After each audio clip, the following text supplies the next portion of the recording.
আমাদের জান্নাতটা নিজের যেটা দিয়ে আমাদেরকে কিনবেন ওটা কুদরতি হাত দিয়া বানাইছেন।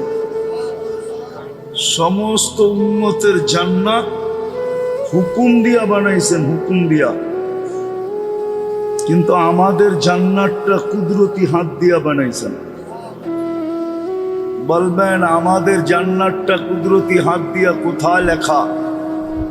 কোরআনে লেখা আছে, ইয়াগফির লাকুম যুনুবাকুম ওয়া ইউদখিলকুম জান্নাতিন তাজরি মিন তাহতিহাল আনহার ওয়া মাসাকিনা তাইয়্যিবাতান ফি জান্নাতি আদন।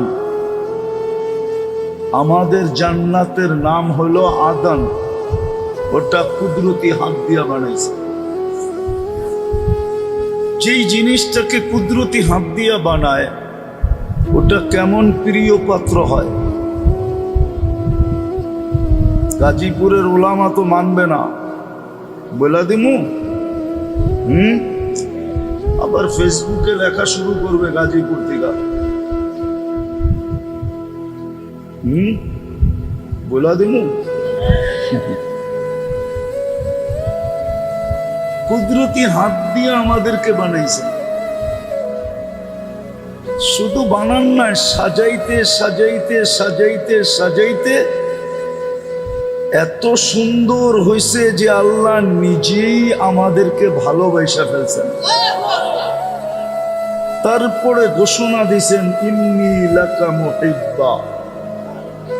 শব্দটা আল্লাহর জন্য শোভনীয় না, তারপরও বলতেছি, আল্লাহ বলতেছে আমি তোমাদের প্রেমে পড়ে গেলাম, আমি তোমাদেরকে ভালোবাসা ফেললাম। ওই মানুষটাকে জানোয়ার বলবে কেন? কেন বলবে ওই মানুষটাকে জানোয়ার? বোঝা গেল এই দাবিটাই সত্য, মানুষ হিসাবে জন্ম নিলে মানুষ হয়, রহমতের ছোঁয়া লাগতে হয়। লোহা যেরকম পরশ পাথরের ছোঁয়া ছাড়া সোনা হয় না, লোহা কিন্তু সোনার ধাত না, আবার সোনাও লোহার দাঁত না।